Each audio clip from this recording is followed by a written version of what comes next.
Hello दोस्तों, आप सभी का स्वागत है आपके यूट्यूब चैनल केडी क्लास में। मैं हूं केडी पब्लिक स्कूल संचालक आर्य कुमार और आज हम लाए हैं प्रकाश का परावर्तन क्लास 10 से फिजिक्स से पहला चैप्टर है आपका। उसमें क्या सभी महत्वपूर्ण क्वेश्चनों को मैंने ले लिया है। आप वीडियो के अंत तक बने रहें। आपके परीक्षा की दृष्टि से बहुत महत्वपूर्ण प्रश्न है जिसे आप याद करें, आपके परीक्षा में बहुत कारगर साबित होगा। चलिए प्रश्न नंबर 1 को देखा जाए। ऐसे पदार्थ जिनसे होकर प्रकाश आसानी से पार कर जाते हैं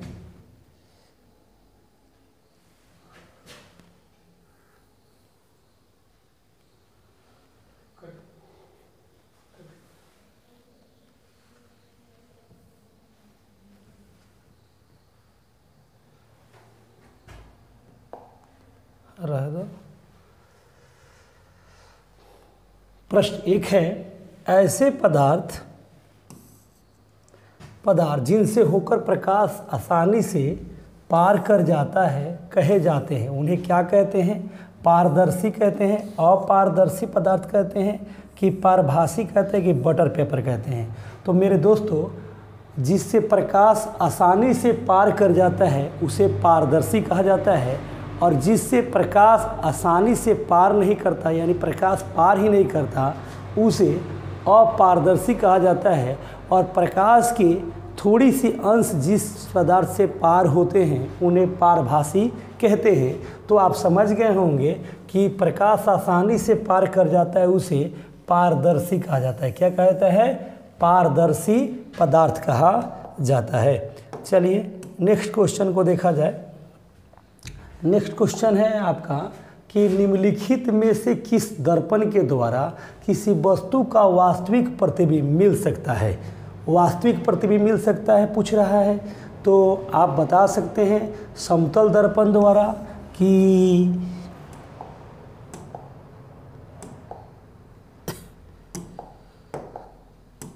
समतल दर्पण द्वारा कि अवतल दर्पण द्वारा कि उत्तल दर्पण द्वारा कि तीनों प्रकार के द्वारा।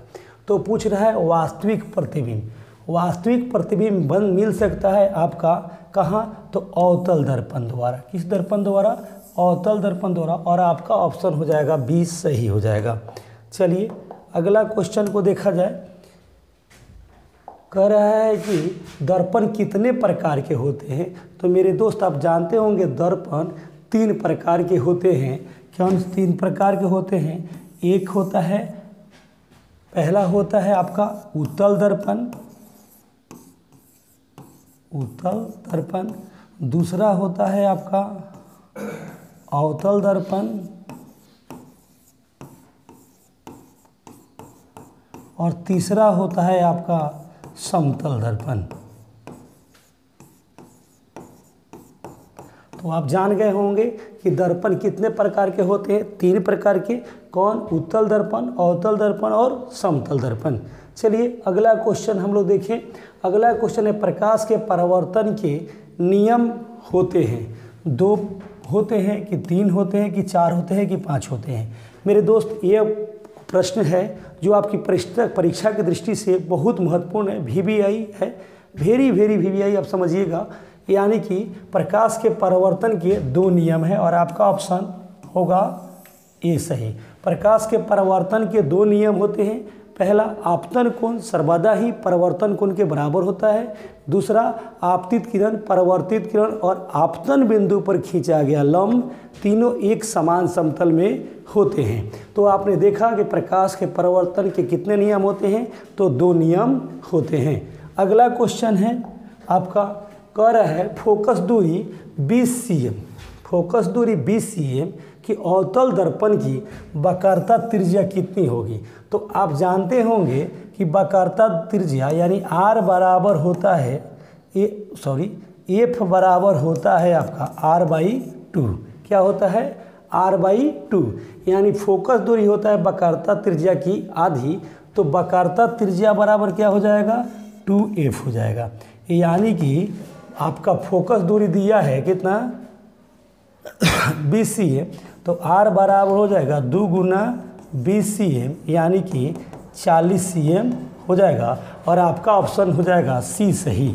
चलिए आपने देखा, अगला क्वेश्चन है आपके सामने, कह रहा है प्रकाश में कैसी रेखा चलती है, वक्र रेखा कि सरल रेखा, कि कभी वक्र रेखा तो कभी सरल रेखा, तो इनमें से कोई नहीं है। तो आपका ऑप्शन सही होगा कि प्रकाश हमेशा सरल रेखा में गति करती है, तो इनकी रेखा चलती है सरल रेखा में, और आपका ऑप्शन बी सही होगा। चलिए मेरे दोस्त, अगला सवाल आपका है, उत्तल दर्पण में यदि वस्तु अनंत पर हो तो उसका प्रतिबिंब कहाँ बनेगा। तो वस्तु को अगर अनंत पर रख दिया जाए अगर वस्तु को अनंत पर रख दिया जाए तो उसका प्रतिबिंब कहाँ बनेगा, फोकस पर कि ध्रुव पर कि दर्पण के पीछे, कि इनमें से कोई नहीं है। तो आपका जवाब होगा कि इसका प्रतिबिंब फोकस पर बनेगा, और आपका ऑप्शन ए सही होगा। उत्तल दर्पण में यदि वस्तु अनंत पर हो तो उसका प्रतिबिंब कहाँ बनेगा, फोकस पर बनेगा। चलिए अगला सवाल है, उत्तल दर्पण में आवर्धन का महत्तम मान होता है 2 कि 1 कि 1/2। तो आवर्धन का महत्तम मान होता है हमेशा 1/2, इसलिए आपका ऑप्शन हो जाएगा सी सही। चलिए अगला क्वेश्चन है मेरे दोस्त यदि किसी बिंब का प्रतिबिंब का आवर्धन ऋणात्मक है तो उस प्रतिबिंब की प्रकृति क्या होगी। पूछ रहा है वास्तविक और सीधा होगा, आभासी और सीधा होगा, वास्तविक और उल्टा होगा। तो आपका ऑप्शन सी होगा, वास्तविक और उल्टा होगा। ठीक है, तब जाकर उसकी प्रकृति, उसकी आवर्धन ऋणात्मक होगी। अगला क्वेश्चन, यदि अवतल दर्पण का निचला आधा भाग टूट जाए तो प्रतिबिंब क्या होगा। तो मेरे दोस्त अवतल दर्पण आपका इस प्रकार का होता है, जिसके बीच का भाग धंसा हुआ होता है, या परावर्तक सतह होता है आपका,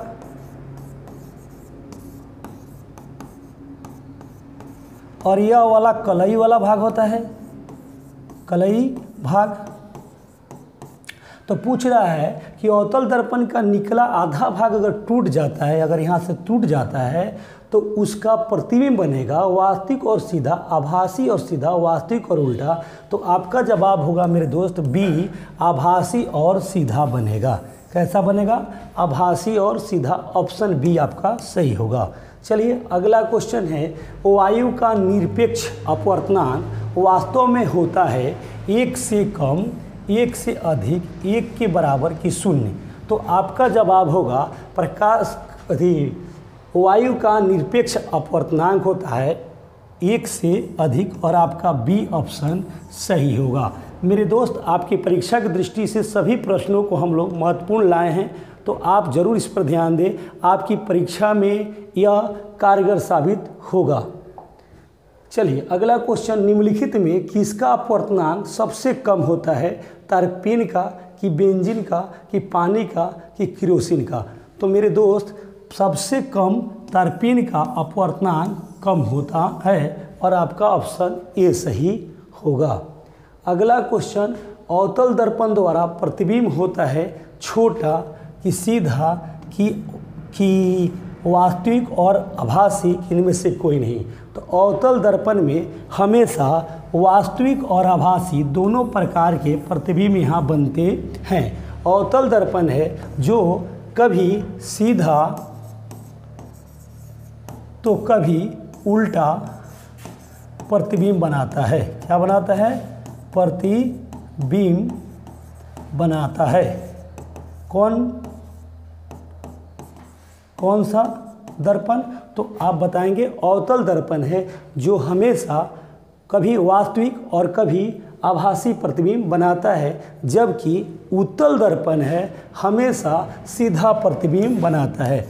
उत्तल दर्पण हमेशा क्या करता है, हमेशा सीधा प्रतिबिंब बनाता है, सीधा प्रतिबिंब बनाता है, आप जानते होंगे।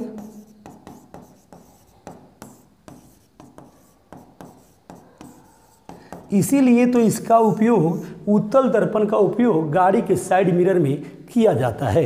चलिए अगला क्वेश्चन है आपका, कह रहा है उत्तल दर्पण द्वारा बना प्रतिबिंब होता है हमेशा सीधा कि हमेशा उल्टा, कि सीधा भी और उल्टा भी, कि कोई नहीं। तो उत्तल दर्पण मैंने अभी बताया है कि उत्तल दर्पण हमेशा सीधा प्रतिबिंब बनाता है, इसलिए आपका ऑप्शन ए सही होगा कि उत्तल दर्पण हमेशा सीधा प्रतिबिंब बनाता है। सॉरी। अवतल दर्पण की फोकस दूरी उसकी वक्रता त्रिज्या की क्या होती है? तो अभी मैंने बताया है कि उत्तल हो या अवतल हो, वक्रता त्रिज्या यानी आर बराबर होता है 2f। क्या होता है? 2f। तो फोकस दूरी उसकी वक्रता त्रिज्या की क्या होगी? तो अभी आपने बताया आप फोकस दूरी r/2 हो जाएगा, यानी कि आधी हो जाएगी। कितनी हो जाएगी? आधी हो जाएगी। और आपका ऑप्शन बी सही होगा। चलिए अगला क्वेश्चन है मेरे दोस्त, किसी अवतल दर्पण द्वारा आभासी सीधा तथा आवर्धित प्रतिबिंब बनता है, वस्तु की स्थिति निम्न में से कौन सी होगी? दर्पण तथा उसके फोकस के बीच होगी, फोकस तथा वक्रता केंद्र के बीच होगी, वक्रता केंद्र पर होगा। यहाँ क्वेश्चन फिर से पढ़िए, किसी अवतल दर्पण द्वारा आभासी सीधा तथा आवर्धित प्रतिबिंब बनता है तो वस्तु की स्थिति निम्न में से क्या होगी? तो वह वस्तु वक्रता केंद्र पर होगा, तभी जाकर आवर्धित और सीधा प्रतिबिंब बनाएगा। चलिए अगला क्वेश्चन आपका है, किसी वस्तु का आवर्धित काल्पनिक प्रतिबिंब बनाता है आवर्धित और काल्पनिक प्रतिबिंब बनाता है समतल दर्पण कि उत्तल दर्पण कि अवतल दर्पण? तो मेरे दोस्त आपको पता होना चाहिए हमेशा आवर्धित और काल्पनिक प्रतिबिंब उत्तल दर्पण बनाता है, और आपका बी ऑप्शन सही होगा। चलिए अगला क्वेश्चन है, गोलीय दर्पण की फोकस दूरी उसकी वक्रता त्रिज्या की क्या होती है? शायद ये प्रश्न फिर से रिपीट हुआ है। खैर चलिए बताया जाए, किसी गोलीय दर्पण की फोकस दूरी उसकी वक्रता त्रिज्या की क्या होती है? तो वक्रता त्रिज्या की आधी होती है। चलिए ऑप्शन है आपका ए सही होगा। अगला क्वेश्चन, किसी बीम का वास्तविक तथा समान साइज का प्रतिबिंब प्राप्त करने के लिए बीम को उत्तल दर्पण के सामने कहाँ रखा जाए? दर्पण के मुख्य फोकस पर, कि फोकस दूरी के दुगुनी पर, कि ध्रुव पर? तो आपका जवाब होगा कि ध्रुव पर अगर उसको रखेंगे तो उसका प्रतिबिंब समान बनेगा। चलिए अगला क्वेश्चन है, निम्न में से कौन सा पदार्थ लेंस बनाने के लिए उपयुक्त नहीं किया जाता? जल है कि कांच है कि प्लास्टिक है? तो आपका जवाब होगा कि मिट्टी है, तो आपका जवाब जल होगा, और आपका ऑप्शन ए सही होगा। चलिए अगला क्वेश्चन है मेरे दोस्त, एक गोलीय दर्पण की वक्रता त्रिज्या 40 cm है। वक्रता त्रिज्या 40 cm है, यानी कि r बराबर 40 cm है, तो उसकी फोकस दूरी क्या होगा? तो अभी हमने बताया है एफ बराबर होता है r/2। तो एफ बराबर r आपका दिया है 40 cm, तो इसे 2 से काटिएगा तो कितना हो जाएगा? 20 cm हो जाएगा, यानी फोकस दूरी उसकी होगी 20 cm, और आपका ऑप्शन डी सही होगा। चलिए मेरे दोस्त अगला सवाल है आपका, कह रहा है सर्च लाइट का परावर्तक होता है, सर्च लाइट का परावर्तक होता है उत्तल, अवतल, समतल, उत्तल एवं अवतल? तो आपका ऑप्शन बी होगा, अवतल होता है। चलिए अगला सवाल आपका है, कह रहा है किरण पुंज कितने प्रकार के होते हैं? 2 प्रकार के, 3 प्रकार के, 4 प्रकार के? 2 प्रकार के, 3 प्रकार के, 4 प्रकार के, 1 प्रकार के? तो मेरे दोस्तों किरण पुंज 3 प्रकार के होते हैं। चलिए अगला क्वेश्चन है मेरे दोस्त, कह रहे हैं जिन से होकर प्रकाश आसानी से पार कर जाता है उसे क्या कहते हैं? तो प्रकाश जिन से आसानी से पार कर जाता है उसे हम पारदर्शी पदार्थ कहते हैं, और आपका ऑप्शन ए सही होगा। चलिए अगला सवाल है, धातु की प्लेट क्या होती है? तो धातु की प्लेट पारदर्शी होती है कि परभासी होती है कि अपारदर्शी की कोई नहीं? तो आपका ऑप्शन हो जाएगा सी सही, धातु की प्लेट जो होती है अपारदर्शी होती है। चलिए अगला सवाल आपका, निम्नलिखित में पारदर्शी कौन है? घिसा हुआ कांच कि कुहासा कि कोई नहीं? तो पारदर्शी इसमें कांच है, क्योंकि आप जब कांच से जब देखते हैं कि गाड़ी की हेडलाइट में शीशा लगा रहता है, कांच लगा रहता है, फिर भी प्रकाश दूसरे साइड आसानी से पार कर जाता है। आपके बल्ब पर भी शीशा का कवर लगा रहता है, कांच का कवर लगा रहता है, तब भी आपके घरों में प्रकाश चारों तरफ फैल जाता है। तो इससे पता चलता है कि वह पारदर्शी है, तो वह कांच होगा, घिसा हुआ कांच नहीं होगा, क्योंकि घिसा हुआ कांच पारभासी कहलाएगा। क्या कहलाएगा? पारभासी कहलाएगा। चलिए अगला क्वेश्चन है आपका, परावर्तन के बाद लौटते हुए प्रकाश किरण को क्या कहते हैं? परावर्तित किरण कहते हैं कि आपतित किरण कहते हैं कि अभिलंब कहते हैं कि कोई नहीं? तो परावर्तित किरण को, परावर्तन के बाद लौटते हुए किरण को परावर्तित किरण कहते हैं, और आपका ऑप्शन ए सही होगा। चलिए मेरे दोस्त, अगला सवाल है आपका कि आपतित किरण और परावर्तित किरण के बीच खींचे हुए लंब को कहते हैं परावर्तित किरण, आपतित किरण, अभिलंब की कोई नहीं। तो आपतित किरण और परावर्तित किरण के बीच खींचे गए लंब को अभिलंब कहते हैं, और आपका ऑप्शन सी सही होगा। चलिए मेरे दोस्त, अगला सवाल की तरफ कह रहा है, आपतित किरण और अभिलंब के बीच के कोण को क्या कहते हैं? आपतित किरण और अभिलंब के बीच आपने ऐसे पढ़े होंगे, यह कोई चिकनी सतह है जिसका एक भाग कलई किया हुआ है, और इस पर आने वाला प्रकाश किरण को क्या कहते हैं? आपतित किरण, और जाने वाले प्रकाश किरण को क्या कहते हैं? परावर्तित किरण, और इसके बीच में खींचे गए लंब को क्या कहते हैं? अभिलंब कहते हैं। इसी को हम अभिलंब कहते हैं, इसे हम परावर्तित किरण कहते हैं, और इसे हम आपतित किरण कहते हैं, किरण कहते हैं, और इसे हम कलई वाला भाग कहते हैं। क्या कहते हैं? कलई भाग कहते हैं, और ये ऊपर वाला जो भाग है इसे हम चिकनी सतह कहते हैं। क्या कहते हैं? चिकनी सतह कहते हैं। तो आपतित किरण और अभिलंब के बीच के बने कोण को हम आपतन कोण कहते हैं। क्या कहते हैं? आपतन कोण। और परावर्तित किरण और अभिलंब के बीच ई वाला कोण जो बना है इसे हम परावर्तन कोण कहते हैं। तो यहाँ पूछ रहा है आपतित किरण और अभिलंब के बीच के कोण को क्या कहते हैं? तो हम इसे आपतन कोण कहते हैं, और आपका ऑप्शन सही होगा बी। ठीक है। प्रतिबिंब कितने प्रकार के होते हैं? 2 प्रकार के, 3 प्रकार के, 4 प्रकार के, कोई नहीं। तो प्रतिबिंब 2 प्रकार के होते हैं। कौन कौन? तो एक होता है वास्तविक प्रतिबिंब, दूसरा होता है वास्तविक प्रतिबिंब, और दूसरा होता है आभासी प्रतिबिंब।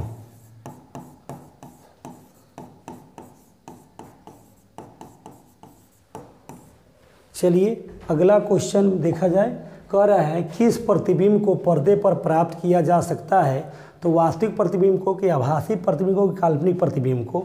तो आप जवाब देंगे मेरे दोस्त, वास्तविक प्रतिबिंब को पर्दे पर प्राप्त किया जा सकता है, आभासी प्रतिबिंब को ही काल्पनिक प्रतिबिंब कहा जाता है, इसलिए दोनों में से कोई नहीं होगा, वास्तविक प्रतिबिंब होगा।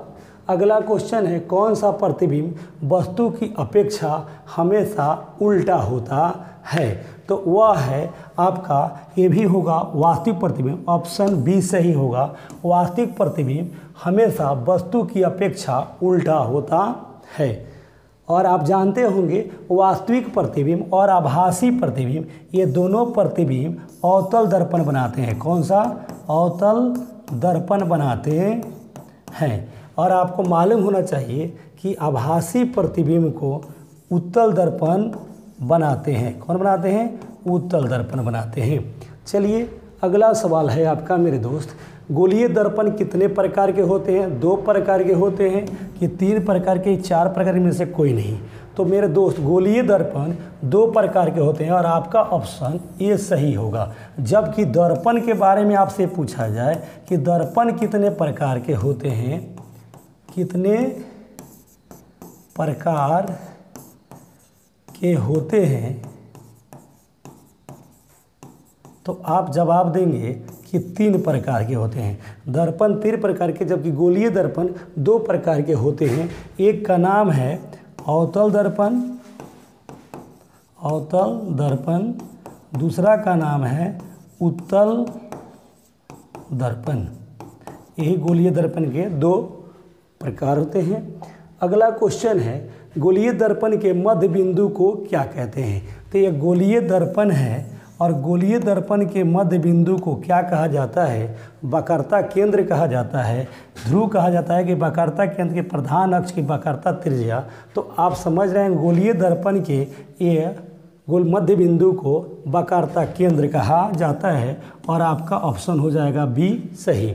गोलीय दर्पण में इधर से अगर इसको कलई कर दें तो और इसको इधर से कलई कर दें, ऐसे 2 भागों में बांटे, तो यह हो जाएगा आपका अवतल दर्पण, अवतल दर्पण हो जाएगा। जबकि इधर वाला अगर हम कहें तो यह हो जाएगा यह हो जाएगा आपका उत्तल दर्पण। ठीक है, चलिए मेरे दोस्त, अगला सवाल है आपका, ध्रुव तथा वक्रता केंद्र के बीच की दूरी को कहते हैं, ध्रुव कहते हैं कि वक्रता केंद्र कहते हैं कि प्रधान अक्ष कहते हैं कि वक्रता त्रिज्या कहते हैं? तो मेरे दोस्त, ध्रुव तथा वक्रता केंद्र आप देखे होंगे, यह दर्पण है, मान लीजिए ये अवतल दर्पण है, तो इसे हम P से सूचित करते हैं यानी कि ध्रुव, और यहाँ इसके केंद्र है तो इसे C, और C और P के बीच की दूरी को हम वक्रता केंद्र कहते हैं कि वक्रता त्रिज्या कहते हैं। तो आपका ऑप्शन सही हो जाएगा, वक्रता त्रिज्या कहते हैं, और आपका ऑप्शन सी सही होगा।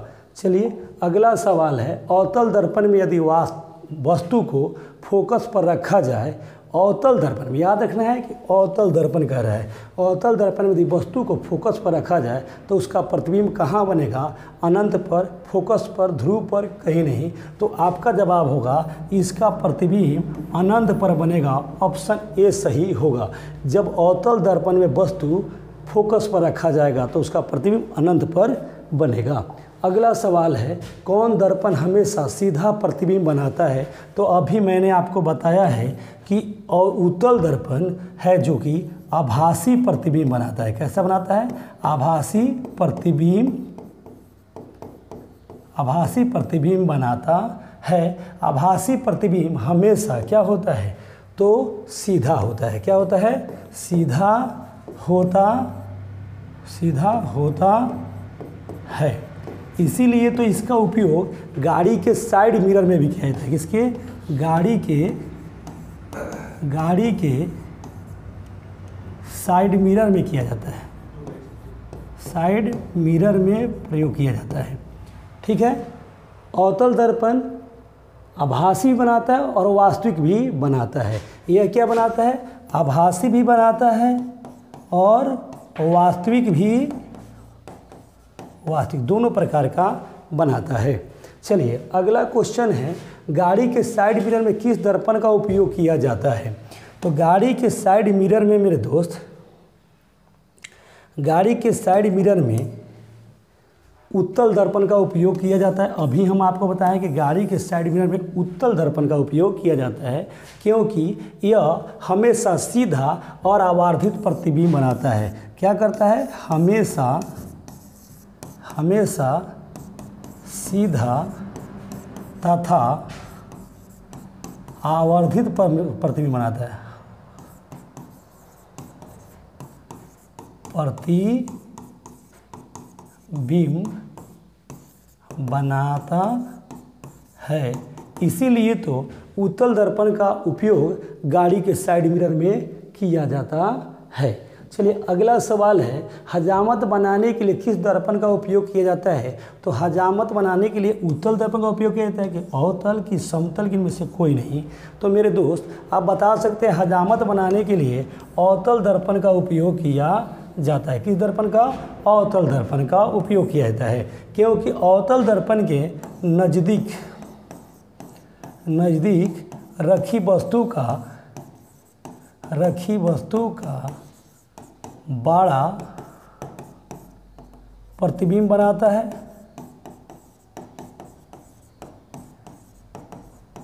प्रतिबिंब बनाता है जिससे एक भी अगर बाल छूट जाता है तो वह दिखाई देने लगता है। इसीलिए अवतल दर्पण का उपयोग हजामत बनाने के लिए उपयोग किया जाता है। चलिए अगला क्वेश्चन है, वस्तु की दूरी को किस संकेत से निरूपित किया जाता है? V द्वारा कि U द्वारा कि F द्वारा कि इनमें से कोई द्वारा नहीं। तो मेरे दोस्त मैं बता सकता हूँ वस्तु की दूरी को, इसका ऑप्शन बी सही होगा। वस्तु की दूरी को U से सूचित करते हैं, जबकि प्रतिबिंब की दूरी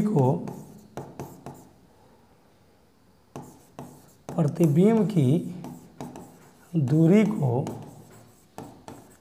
V से और फोकस दूरी को F से सूचित करते हैं। तो आप समझ गए होंगे, वस्तु की दूरी को U से, प्रतिबिंब की दूरी को V से और फोकस दूरी को F से। आपके परीक्षा में अगर पूछता है, यहाँ तो पूछा है वस्तु की दूरी को किस चीज़ से संकेत से निरूपित किया जाता है, तो U द्वारा। जबकि परीक्षा में पूछ देगा प्रतिबिंब की दूरी को तो V द्वारा, फोकस दूरी को तो F द्वारा। चलिए अगला क्वेश्चन है, आवर्धन को सूचित किया जाता है V से कि U से कि F से कि M से? तो मैंने अभी बताया है कि V से सूचित किया जाता है किस चीज़ को? V से प्रतिबिंब की दूरी को। किसकी? प्रतिबिंब की। U को वस्तु की दूरी को और F को फोकस दूरी को, M को आवर्धन से। तो आवर्धन के लिए M को से सूचित किया जाता है और आपका ऑप्शन डी सही होगा। चलिए 42 नंबर क्वेश्चन है, प्रकाश उत्सर्जित करते हैं उन्हें क्या कहा जाता है? अप्रदीप्त वस्तु कहा जाता है कि प्रदीप्त इनमें से कोई नहीं। तो जो प्रकाश उत्सर्जित करते हैं उन्हें हम प्रदीप्त वस्तु कहते हैं, यानी कि ऑप्शन बी सही होगा। और जो प्रकाश उत्सर्जित नहीं कहते हैं उन्हें अप्रदीप्त वस्तु कहते हैं। ठीक है, चलिए अगला क्वेश्चन, फोकस दूरी होती है वक्रता त्रिज्या की आधी, वक्रता त्रिज्या की दुगुनी, इनमें से कोई नहीं। तो फोकस दूरी अभी हम बताएं F बराबर होता है R/2। क्या होता है? R/2 होता है। तो फोकस दूरी होती है, पूछ रहा है, तो वक्रता त्रिज्या की क्या होती है? आधी होगी। ऑप्शन आपका ये सही होगा, इसका आंसर होगा वक्रता त्रिज्या की आधी होगी। चलिए अगला क्वेश्चन है मेरे दोस्त, जिस दर्पण का परावर्तक सतह धंसा हुआ हो उसे कहते हैं उत्तल दर्पण, अवतल दर्पण, उत्तल दर्पण की अवतल दर्पण की समतल दर्पण? तो आपका जवाब होना चाहिए मेरे दोस्त कि परावर्तक सतह धंसा हुआ हो उसे हम अवतल दर्पण कहते हैं और आपका ऑप्शन बी सही होना होगा। चलिए, और जिस दर्पण का परावर्तक सतह उभरा हुआ हो उसे उभरा हुआ हो